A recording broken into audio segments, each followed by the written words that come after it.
Our team has launch something special on Play Store. अब त्यो चाहिँ के हो भनेर म भोलि रिभिल गर्छु। हस्, आज त एक्साइटमेन्टले गर्दाखेरि मैले धेरै क्लिपहरू पनि लिएन है। बिहान चाहिँ म कलेज गएँ अनि स्टुडेन्टहरूको प्रेजेन्टेसन थियो। मैले चाहिँ उनीहरूलाई राम्रो राम्रो प्रोजेक्ट बनाउनको लागि इन्सपायर गरेको छु। अनि उनीहरूको फर्स्ट ग्रुपको प्रोजेक्ट चाहिँ थियो इडियु साथी एआई भनेर।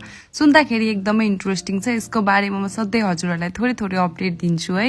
अनि सेकेन्ड ग्रुपको चाहिँ थियो सिभी नेपाल। यो पनि एकदमै इन्ट्रेस्टिङ छ। यसको बारेमा पनि म अपडेट दिँदै गर्छु। बाँकी दुईवटा टिमको अझै बाँकी छ, त्यो पनि भोलि म हजुरहरूलाई सुनाउँछु।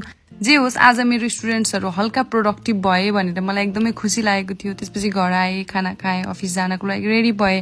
अनि हेर्नु न यसको लाइफ के वाउ, यस्तो पानीमा पनि क्या मजाले स्विमिङ गरेर चिलमा बसिरहेको थियो। अनि मेरो लाइफ कोड फिक्स गर्दै गइरहेको छ। त्यसपछि अफिसको सबै काम सकिएर म र सेरिना घर फर्क्यौँ। अनि हामीले खायौँ पानीपुरी। आज मौसम चाहिँ शीतल नै लागेको थियो मलाई फर्किँदाखेरि। अनि म बाटोभरि केही न केही प्रोडक्टिभ कुरा सोच्दै आइरहेको हुन्छु। किन हो मलाई थाहा छैन, तर मेरो माइन्डमा जहिले पनि के नयाँ गर्ने होला भनेर चाहिँ सोच आइरहेको हुन्छ। अनि त्यत्तिकैमा यो पुल पनि नयाँ हुँदैछ मेरो सोच सँगै।